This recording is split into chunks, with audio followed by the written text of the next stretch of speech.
Halo, Assalamualaikum warahmatullahi wabarakatuh. Senang kembali bersama kami di channel Kopi Pahit Hidayat. Kali ini saya berada di greenhouse yang khusus menanam budidaya melon. Menariknya adalah yang mengelola atau budidaya melon ini justru dilakoni oleh petani Gen Z. Kalau kita sebut petani milenial, sekarang petani generasi Z. Dia adalah mahasiswa Fakultas Pertanian tahun akhir yang bersepakat bersama teman-temannya untuk mencoba ilmu yang dapatkan dari kampus mungkin untuk bisa budidaya melon. Nah, kita coba sapa dulu namanya. Siapa namanya? Afik? Afik, Pak. Afik sekarang masih kuliah? Masih, Pak. Semester 8, Pak. Semester 8. Iya, sama teman-teman juga? Iya, Pak. Ini siapa? Perkenalkan Agra. Agra. Juga alumni apa? Semester 8. Semester 8 juga. Sama juga? Sama juga. Nah, ini guru besarnya nih. Arif. Arif yang apa nama organisasi Arif? Organisasi Petani Milenial Apa? Kota Padang. Dan kalau organisasi Petani Milenial Kota Padang. Organisasi Petani Milenial itu Bung Arif. Nah, tapi kalau petani Gen Z, Fik. Itu yang menarik ketika orang coba budidaya pertanian ini ada kecenderungan generasi muda lah dikatakan seperti itu.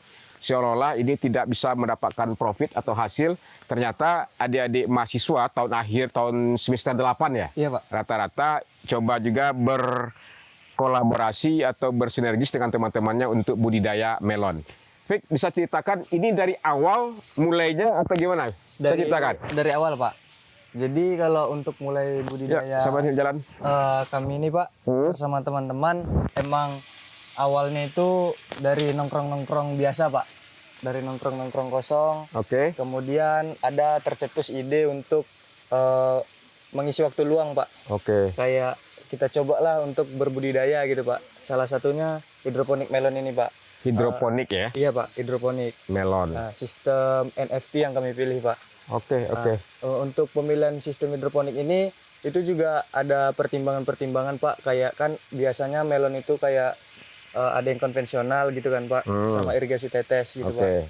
Jadi kami pilih sistem hidroponik ini juga ada pertimbangan sama kawan-kawan yang lain, Pak. Pertimbangannya apa tuh? Pertimbangannya itu lebih ke efektivitas sama ini sih, Pak, efisiensi dari kawan-kawan biar nggak ribet juga gitu, Pak, perawatannya gitu, Pak. Oh, begitu. Soalnya kita juga ada Jadi selingan. dari awal, Iya, Pak. dari bibit Dari bibit. sampai perawatan. Iya, Pak. Kalau boleh ini digambarkan, ini umur berapa ini yang dirawat nih? Kalau yang ini ditanam ini? sudah hampir umur 60-an hari, Pak. 2 bulan. Iya, Pak. Dia panennya berapa lama? Sampai 65-an ya, Pak. 65 hari Iya, Pak. panen. Sudah hampir panen, Pak. Udah hampir panen ini ya. Iya. Ini sedang pematangan buah, Pak. Ini berapa lama lagi mau panen ini? Kalau seandainya ukuran begini, boleh buahnya? Boleh, Pak, boleh, Pak. Berapa? Boleh, Rif? 5 hari. 5 hari. Iya, Pak. Kenapa mau dengan teman-teman mahasiswa lainnya ini untuk budidaya melon? Kalau itu, Pak, yang saya sebutkan tadi juga kan, Pak, karena kita banyak kosong waktu gitu, Pak. Untuk kosong waktu. Iya. Terus kami milih melon juga pasarnya lagi bagus gitu, Pak. Oh ya? Iya, Pak. Oh iya. Pasarnya lagi bagus. Ilmunya dapat dari mana? Kalau ilmu yang pertama itu umumnya dari perkuliahan adalah, Pak. Sedikit-sedikit kan, Pak. Sedikit dari kuliah, dari kampus sedikit. Iya, Yang perkenalan banyaknya gitu, dari Pak. lapangan. Iya, Pak. Oh iya, gurunya nih, Arif. Oke. Hari, Pak.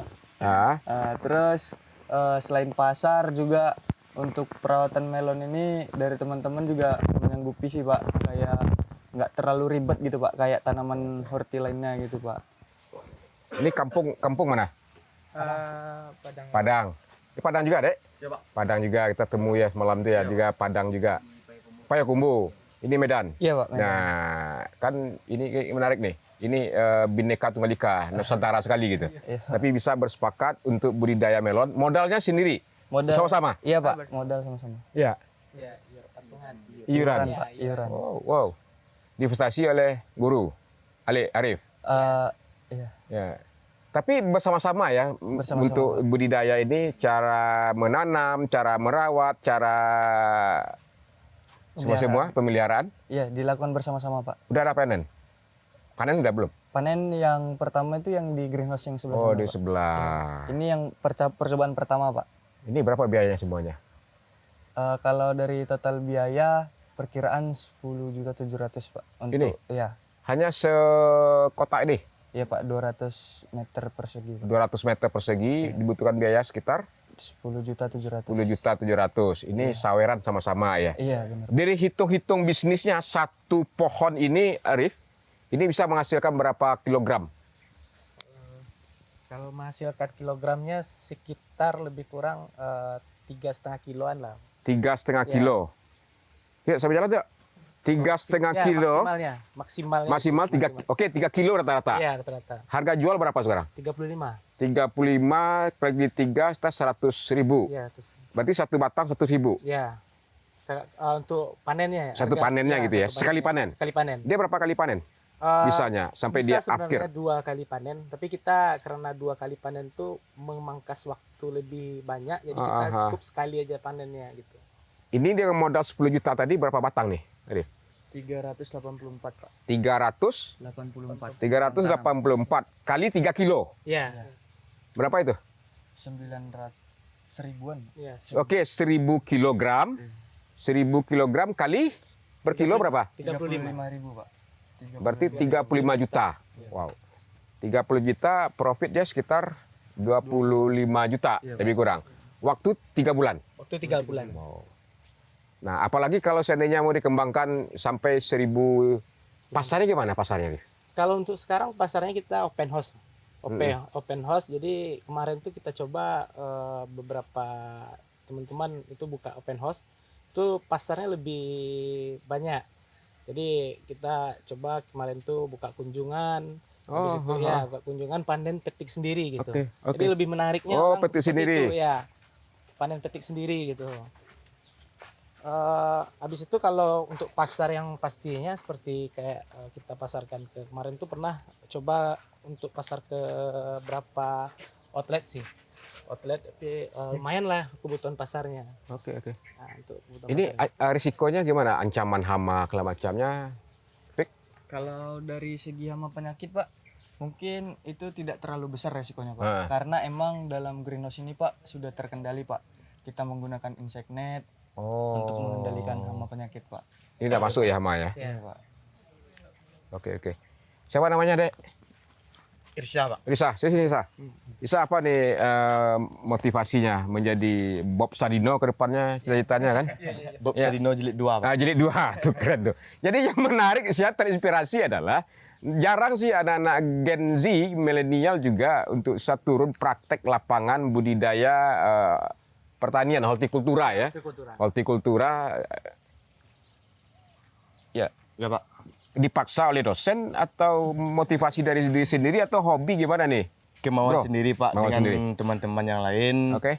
Dengan telah mempertimbangkan berbagai macam bisnis yang disarankan oleh teman-teman dan memutuskan untuk membangun greenhouse ini Pak. Greenhouse ini, Budidaya melon. budidaya melon. Problemnya apa lagi sekarang ini? Mungkin modal atau pasca produksi tidak ada masalah kan? Pasarnya cukup berapapun juga produksinya diserap pasar. Itu bos nanti kan yang urus ya. Guru-gurunya Arif. Mentor, nih. Pak. Nah, iya. Apa nih harapannya nih? Harapan untuk kedepannya Pak, saya bersama teman-teman bisa membangun lebih sukses lagi greenhouse ini dan lebih besar lagi Pak. Kenapa harus melon? Kan bisa yang lain. Ini dicoba dulu ya. Ya, baru Pak. Nanti bisa dikembangkan inovasi-inovasi yang baru lagi Pak, atau lebih banyak lagi itu Pak. Lahan yang terbatas, Lahan yang terbatas. modal terbatas. Terbatas ya Pak. Iya. Tapi kalau saya ada semangat, ilmunya cukup. Arif? Cukup ya. Cukup Pak.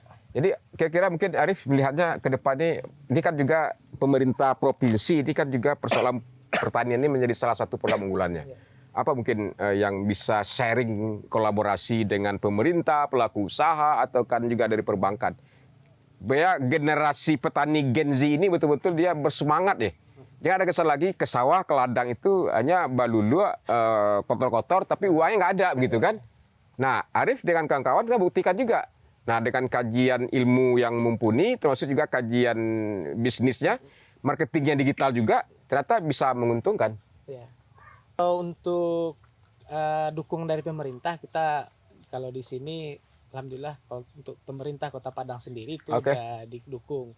Kemarin tuh kita panen pertamanya itu langsung dari Bu Kadis. Oh, Bu iya Kadis iya. mempromosikan dari Dinas Promosi lah ya. Pertanian gitu. Pasarnya gimana, Arif? Bisa nggak sama dengan hotel kalau melon nih misalnya? Itu yang sekarang tuh harapan kita Nah, itu dia. bagi pemerintah sekarang nih, memberikan dukungan peluang pasar bagi anak-anak muda nih untuk bisa setidak-tidaknya mengenalkan dari pariwisatanya. Jadi kita bisa petik melon sendiri kayak Petik sendiri. Enggak, maksudnya kan kalau ini kan hanya 200 meter persegi. Iya. Kalau dia 1000 meter persegi, kapasitas produksi kan bisa 10.000 ya 10.000 ton. Ya. Nah, pasarnya gimana gitu kan? Tapi kalau ada kerjasama dengan PHRI, Persatuan Hotel dan Restoran, segala macamnya, ke hotel-hotel Kota Padang kan cukup enggak? Bisa enggak? Kan itu yang diharapkan. Ya, continue. Continue. Ya. Tapi kualitas sama kuantitas produknya garansi nggak? Kalau untuk hidroponik sendiri itu kualitas sudah ada SOP sama kita masing-masing. Nah, itu kelebihan dari sistem yang kita lakukan. Jadi Itu garansinya ya. SOP udah, berarti brix kemanisannya melon ini tingkat kemanisannya udah kita jamin gitu. Jadi kalau untuk kerjasama ke hotel-hotel itu harapan kita. Memang harapan bagaimana teman-teman ini semuanya tim Nah, itu dia. dari 505 hidroform namanya. Pak, habis itu bagaimana kita bisa kerjasama sama restoran, hotel-hotel gitu. Oke. Yang di Kota Padang nih semuanya. Sebenarnya ada di provinsi lain. Kemarin tuh kita sudah pernah coba memasarkan daerah Pekanbaru. Pekanbaru, orang dari Pekanbaru langsung yang Sampai ambil di sini. Kebutuhannya malahan banyak. Nggak terserap sama kita. Kebutuhannya. Butuh. Makanya lah muncul ide dari gagasan teman-teman semua untuk mendirikan greenhouse satu lagi di sini. Gitu. Oke. Sip, Fik, kembali Fik. Iya, Pak. Ini happy nggak nih? Happy. Senang Pak. nggak? Senang, Pak. Di wajahnya senang ya, mau panen soalnya kan. Iya, Ini kapan panennya nih? Panennya rencana tanggal 23 Maret ini, Pak. Oh, sebelum Lebaran. Iya, Pak. Jadi ini yang menarik. Satu sesi lagi adalah ini adalah petani kelahiran 2000, Pak. Gen Gen Z. dia, Arif. Gen milenial kan? Milenial. Kayak gen kolonial. Saya kolonial saya gitu. Nah, ini anak-anak Gen Z lah istilahnya. Kenapa? Siapa bilang Gen Z adalah generasi rebahan atau strawberry? Ternyata bisa dibuktikan oleh kawan-kawan bersama-sama berkolaborasi, bersinergis dengan beberapa teman-temannya untuk mendirikan greenhouse khusus melon itu. Nah, tentu ke depan tidak mungkin ada sayur mayur ya. Sayur mayur, termasuk juga hortikultura yang lainnya, termasuk juga tambu lapot mungkin. Memang persoalan mereka adalah ketersediaan lahan satu, yang kedua adalah persoalan permodalan, betul? Betul, Pak. Permodalan dan jaminan pasca produksi. Jaminan ini sebetulnya walaupun kapasitas produksinya terbatas seperti ini, sesungguhnya adalah pasarnya. Tapi kalau seandainya sudah ribuan ton atau banyak, tentu perlu ada inisiasi dari pemerintah untuk bisa mensinergiskan dengan pihak pasar, mungkin juga perhotelan misalnya. Memang sayur buah-buahan dari kita masih banyak dari impor. Pisang, melon, dan apel dan segala macamnya itu memang banyak dari impor. Kita maunya ada produksi dalam negeri begitu kan.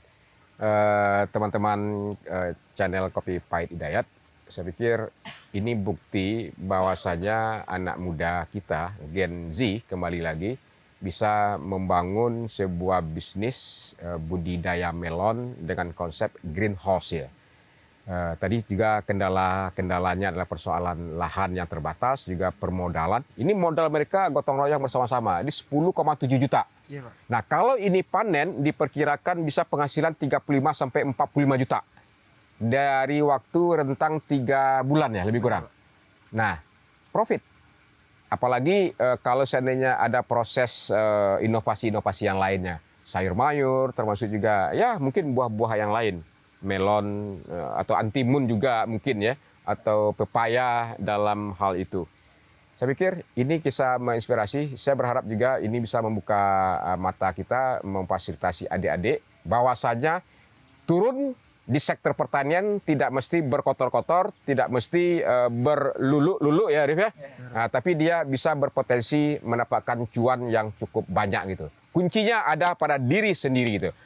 Yang menentukan diri kita adalah diri kita sendiri. Saya pikir demikian, kita ketemu lagi di kesempatan yang lain. Billahi taufik wal hidayah. Wassalamualaikum warahmatullahi wabarakatuh. Terima kasih ya.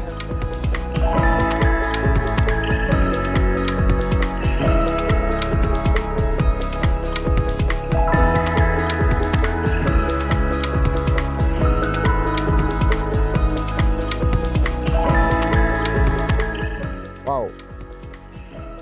Melon Ampolo Golden. Ini salah satu jenis premium Ampolo Golden.